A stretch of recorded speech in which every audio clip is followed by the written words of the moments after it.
Hoje nós vamos também dar continuidade com o mesmo assunto. Vamos estudar os versos 1 até o verso 6 do capítulo 7. Vamos estudar no verso 1 ao verso 6 do capítulo 7. A carta do apóstolo Paulo aos Romanos.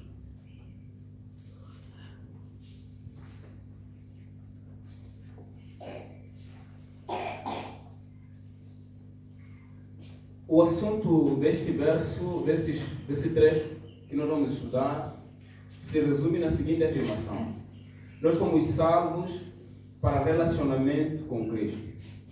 Nós fomos salvos para termos relacionamento com Cristo. Enquanto no capítulo 6 nós víamos que nós fomos salvos para não pecar, no capítulo 7, aqui nós vamos começar vendo na base dessa afirmação. Fomos salvos para desenvolver relacionamento com Cristo, nosso Senhor.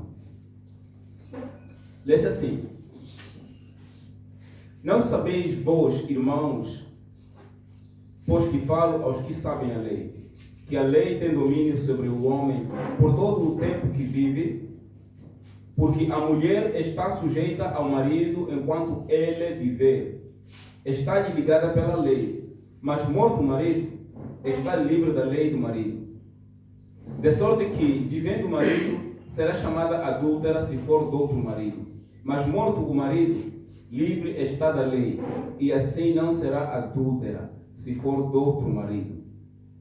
Assim, meus irmãos, também vós estáis mortos para a lei pelo corpo de Cristo, para que sejais douto daquele que ressuscitou de entre os mortos, a fim de que demos fruto para Deus.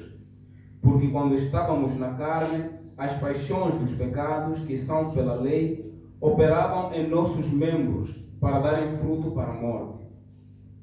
Mas agora estamos livres da lei, pois morremos para aquilo em que estávamos retidos, para que sirvamos em novidade de espírito e não na velhice da letra. Palavra do Senhor. No capítulo 6, nós percebemos ali que o apóstolo Paulo procurava nos fazer entender que nós fomos salvos pela graça, sim, mas fomos salvos para não pecar. Então, ele procura refutar a ideia de que, como a salvação é pela graça, então podemos continuar pecando, ainda assim não há nenhum problema. Ele diz, não. Como é que nós que morremos para o pecado, vamos continuar cometendo o pecado? Trazendo a ideia de que quando alguém está morto, não pode se relacionar com os vivos. Da mesma maneira, nós, estando mortos para o pecado, de maneira nenhuma podemos nos relacionar com o pecado. O pecado não é algo a que nós devemos procurar ou até investigar onde ele está ou procurar saber por onde ele passa. Temos que nos distanciar completamente porque está morto. Nós morremos para o pecado. Já no capítulo 7, o apóstolo Paulo começa o capítulo 7 fazendo uma pergunta. Não sabeis vós, irmãos, pois que falo aos que sabem a lei, que a lei tem domínio sobre o homem por todo o tempo que vive? Nessa pergunta encontramos um princípio geral. O princípio de que toda lei se aplica apenas a pessoas vivas. Toda lei se aplica a pessoas vivas. Nós temos em Moçambique muitas leis, mas aquelas leis são para pessoas vivas, não são para pessoas mortas. Concordamos com isso, né? Por quê? Porque uma pessoa morta não está em condição nenhuma de transgredir a lei. Uma pessoa morta não está em nenhuma condição de ou ajudar alguém ou prejudicar alguém. Ele está morto, não pode se relacionar e não pode interferir na vida dos vivos. Então, a lei só se aplica a pessoas que estão vivas, não a pessoas mortas. Bom, esse é um conhecimento geral. Seguindo desse conhecimento geral, o que o apóstolo Paulo procura fazer então é trazer um exemplo específico. Ele trouxe algo geral, agora ele procura trazer um exemplo específico para trazer ao entendimento desse princípio geral. O princípio de que toda lei é aplicada apenas a pessoas vivas. Então ele procura trazer o exemplo, mas no caso concreto, o exemplo específico é de uma mulher com o seu marido. Ele diz o seguinte: porque a mulher que está sujeita ao marido, enquanto ele viver, está ligada pela lei, mas morto o marido, está livre da lei do marido. De sorte que, vivendo o marido, será chamada adúltera, se for de outro marido, mas morto o marido, livre está da lei, e assim não será adúltera, se for de outro marido. Ele está a trazer um exemplo para clarificar a questão que ele colocou no início. Não sabem vocês que a lei ela tem validade enquanto o homem estiver vivo, enquanto a pessoa estiver viva? Então ele traz esse exemplo. Eu já assisti vários casamentos, inclusive do irmão Amus, e uma das palavras que se falou ali foi: até que a morte os separe. O que Deus uniu, não separe o homem. E nós lemos várias vezes de que é assim como foi desde o começo. O casamento entre o homem e uma mulher, só o que pode separá-los é a morte. E Paulo traz aqui o exemplo dizendo que, enquanto estiverem vivos os dois, por mais que decidam se separar, se nessa separação alguém se unir com uma outra pessoa, estará adulterando. Aqui o foco não é falar do casamento, é apenas um exemplo daquilo que ele disse no começo. Exemplo daquilo que ele disse no começo. É um exemplo. E eu penso que esse exemplo ficou muito bem claro para todos nós. Então ele faz a aplicação desse exemplo que ele deu. Ele faz então a aplicação para a questões espirituais. No versículo 4, ele diz o seguinte: assim, meus irmãos, também vós estáis mortos para a lei pelo corpo de Cristo, para que sejais douto daquele que ressuscitou de entre os mortos, a fim de que demos frutos para Deus. O que ele está a dizer aqui? No exemplo que ele trouxe, ele traz um exemplo sendo que seria o marido morrendo. O marido morrendo, a mulher ficaria livre para se casar com um outro homem. Mas na aplicação desse exemplo no contexto espiritual, ele não traz aqui o exemplo de ser o marido morrendo. Pelo contrário, é a mulher que morre, não é o marido. Por quê? Quando nós lemos as Escrituras, percebemos então que este marido se refere à lei. O primeiro marido se refere à lei. A mulher se refere ao crente. O nosso Senhor, ele disse: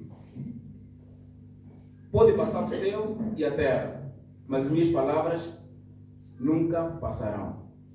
E ele falou mais outra ocasião de que uma das coisas mais difíceis ou impossíveis de ser feitas é mudar, nem que seja um só traço da lei. A lei não é morta, não é abolida. Pelo contrário, ela permanece. Quem morre somos nós, como cristãos. Morremos para a lei. Para quê? Para nos casarmos com Cristo Jesus. Vou fazer de novo a leitura. Diz assim: assim, meus irmãos, também vós estáis mortos para a lei pelo corpo de Cristo. No capítulo anterior, nós víamos que nós morremos para o pecado. E o simbolismo era no batismo. Quando somos mergulhados, morte.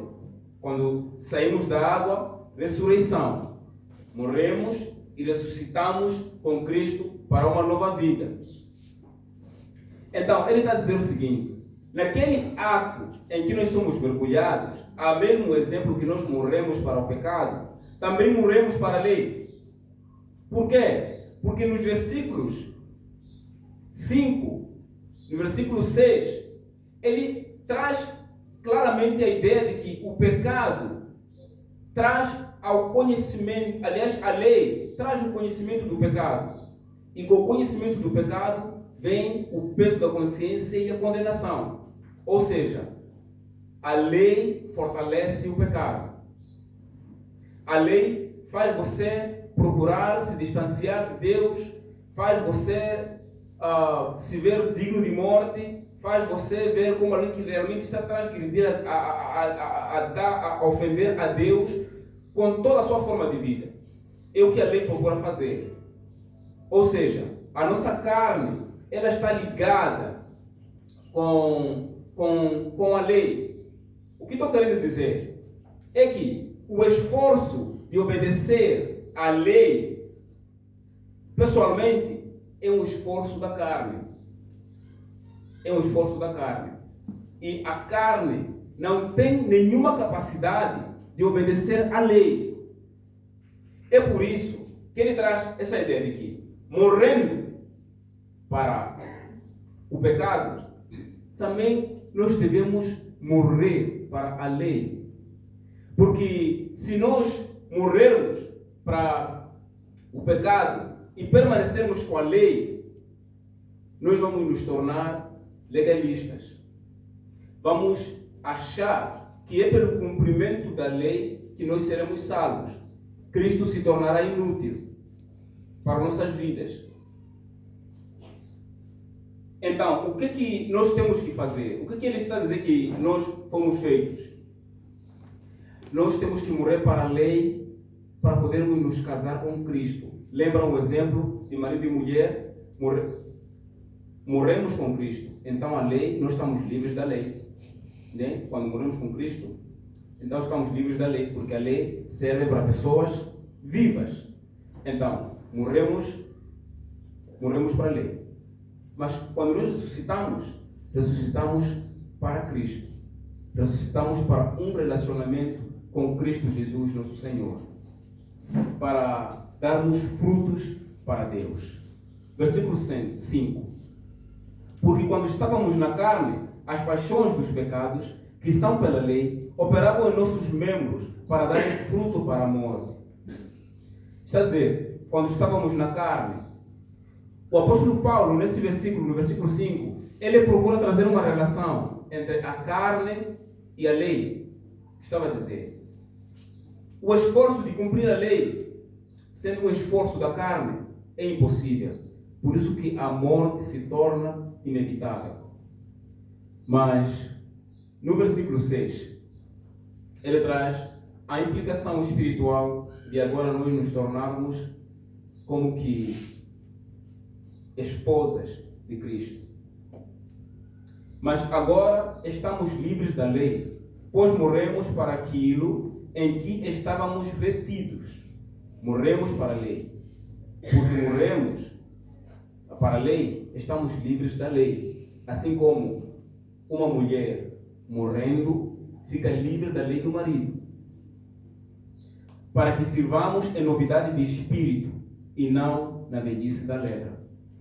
Quando diz para que sirvamos em novidade de espírito, está a falar para que vivamos pelo espírito.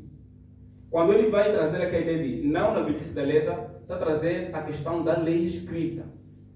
Talvez seja naquelas duas pedras em que a lei estava escrita. Mas ele está a dizer o seguinte, de forma resumida. Nós morremos para o pecado, morremos para a lei. Morremos para o pecado para podermos ter uma vida nova com Deus. Para podermos usar nossos membros como instrumentos de justiça. Para praticar aquilo que é agradável a Deus. Para servirmos a Ele. Morremos para a lei para podermos nos apegar a Cristo.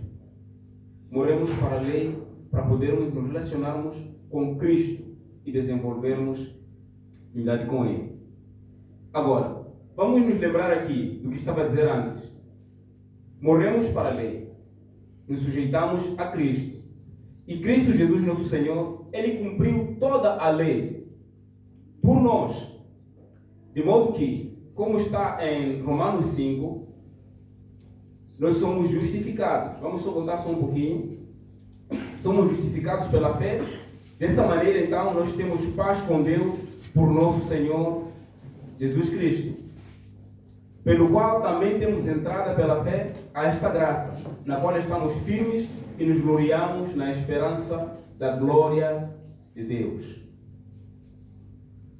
E no versículo 6 do capítulo 7, traz aqui a ideia de servirmos a Ele em novidade de espírito.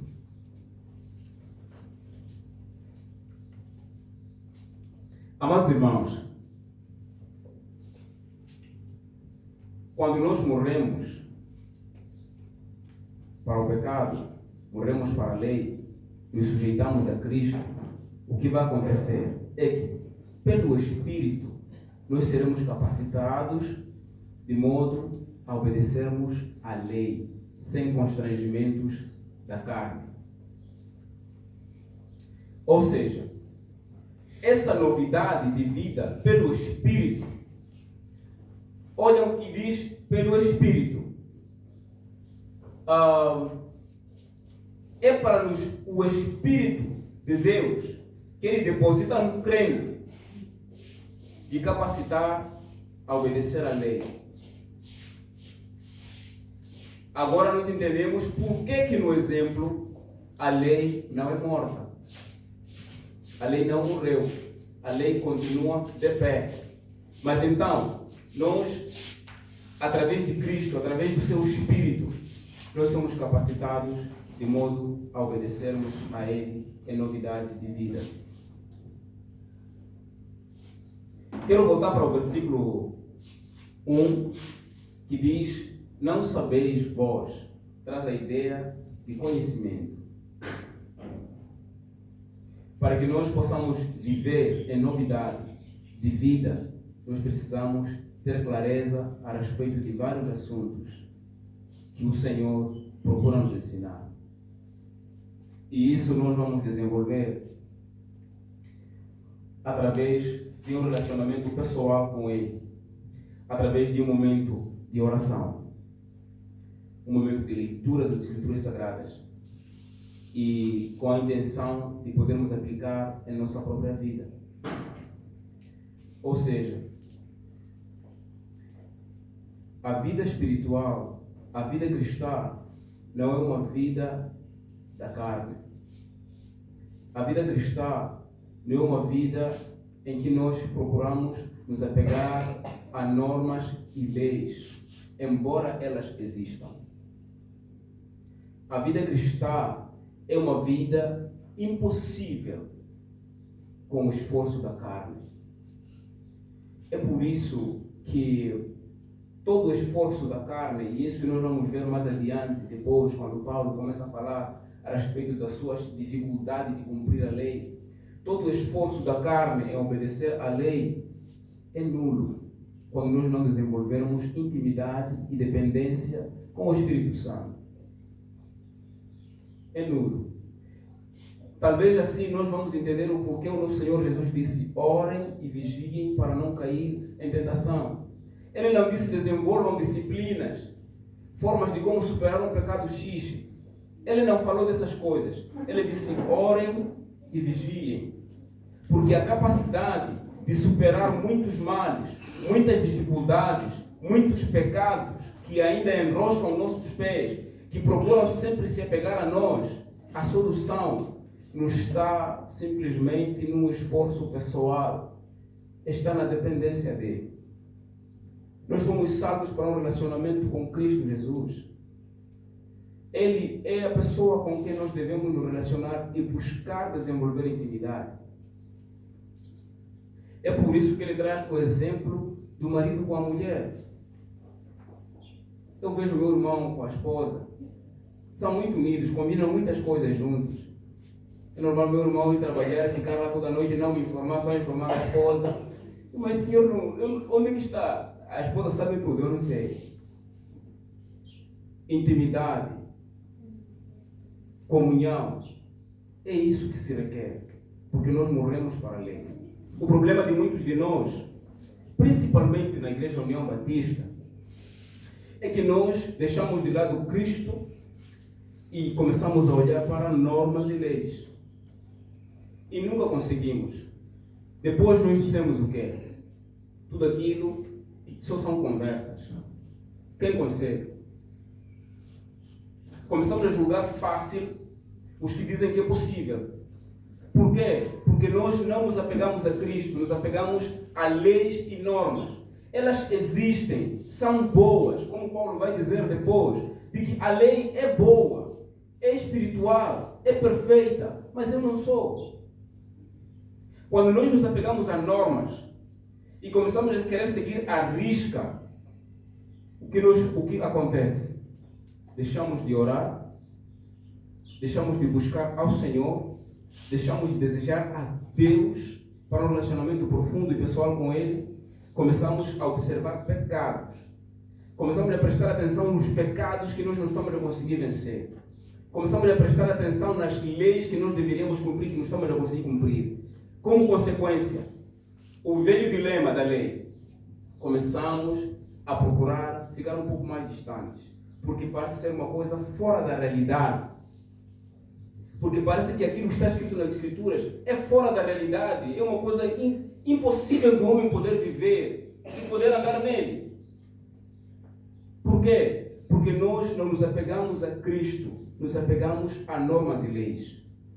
E quando alguns conseguem de alguma maneira superar certas coisas, apegados ainda à lei, se tornam pessoas que facilmente julgam os outros, criticam os outros, porque ainda assim é pelo simples esforço humano. Os muçulmanos têm muitas leis, têm muitas normas. A salvação deles é pelo cumprimento daquelas normas. E tantas outras religiões. Eles não desenvolvem relacionamento com Cristo, com Deus. Eles desenvolvem relacionamento com a lei. Nós somos chamados para desenvolver relacionamento com Cristo, não com a lei. A lei é boa, é espiritual, é perfeita, mas o nosso relacionamento não é com a lei. É com Cristo Jesus, nosso Senhor. E relacionamento com Cristo, nosso Senhor, para nós podermos desenvolver, nós precisamos nos separar, nos consagrarmos. Quando você estiver a desenvolver relacionamento com Ele, você não vai viver se condenando o tempo todo por um pecado que você não está conseguindo vencer. Você vai se chegar a Deus e você vai dizer: Senhor, me ajuda a vencer isso. Você vai dizer: Senhor, me ajuda a superar este mal. Eu já estou há tanto tempo que não consigo sair disso e eu estou cansado com meus próprios esforços de poder superar esse mal. Me ajuda, Senhor. Ao começar o dia, você não vai orar apenas para Ele te proteger, não acontecer nenhum acidente. Você vai orar, como Ele disse naquela oração que nós chamamos de oração do Pai Nosso: não nos deixes cair em tentação, mas livra-nos do mal. Você vai pedir para que o Senhor te afaste de todos os lugares em que seria uma tentação para você cometer aquele pecado. E Ele iria te livrar. E ao terminar o dia, você iria agradecer a Deus, porque você viveu mais um dia em vitória. Mas ainda assim você ia reconhecer: não foi pelo meu esforço, foi porque o Senhor me livrou. É por isso que a salvação pela fé, Ele disse: o meu justo viverá pela fé. É por isso que a fé, a salvação pela fé, nós dizíamos ali no capítulo 4, de que aponta para Deus. O problema de nós é que depois de nós sermos salvos, somos salvos por Cristo, mas a vida diária, nós queremos deixar Cristo de lado e olhar para as leis. Não, não é assim. Nós temos que depender dele o tempo todo. Seja o problema com falta de domínio próprio, seja problema com orgulho, seja problema com qualquer tipo de pecado. Quando nós dobrarmos os nossos joelhos, pedirmos ajuda e desenvolvermos intimidade com Ele, dizer: Senhor, eu quero te conhecer mais. Aí sim, nós vamos ver que as coisas vão mudar. Os escribas, os fariseus, os doutores da lei, eles tinham relacionamento com a lei. Muito domínio da letra, mas nenhuma intimidade com Cristo. Nenhuma intimidade com o Criador. Nenhuma intimidade com o Criador. E por causa disso, julgavam mal a Cristo. Porque Cristo Jesus, nosso Senhor, tinha relacionamento com o Pai. Conhecimento da lei, mas relacionamento com o Pai. É assim que tem que ser a nossa vida. Assim a vida cristã se torna mais leve, menos pesada e mais simples. Porque não é sobre o nosso esforço. Não é sobre o nosso esforço. Nós somos irmãos. Somos irmãos. Estamos todos na mesma jornada. Por mais bem educado que qualquer um de nós aqui tenha sido, por mais elogios que tenha recebido sobre seu bom caráter, eu afirmo que você não tem capacidade de cumprir a lei com o seu próprio esforço. Não tem. E nunca terá. Mas se depender de Cristo todos os dias, sim. Por quê? Porque quando nós buscamos desenvolver intimidade com Deus, nós procuramos conhecê-lo como pessoa. Nós procuramos nos relacionar com Ele e conhecê-lo ainda mais. Existem coisas que vão acontecer. Existe uma alegria que nós vamos experimentar que a lei não teria capacidade de nos dar. Mas as pessoas que procuram se relacionar com a lei, o que acontece é que eles ficam inchadas, ficam cheias de orgulho, ficam cheios de conhecimento, mas nada sabem a respeito de Deus.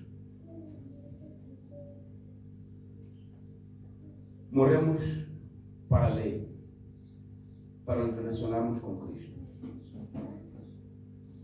Que nós possamos separar um tempo, isso é chamado de meio da graça, separar um tempo, ao longo do nosso dia, reservarmos, se você é uma pessoa muito ocupada, pelo menos 1 hora, eu não vou dizer 30 minutos, porque 30 minutos não vai ajudar muito. Pelo menos 1 hora, separe 1 hora, calma. Senta com a sua Bíblia. Leia. Procure entender o que você está lendo. Ore, pedindo graça para você colocar em prática aquilo que você está lendo e que você compreendeu e que Deus requer de você.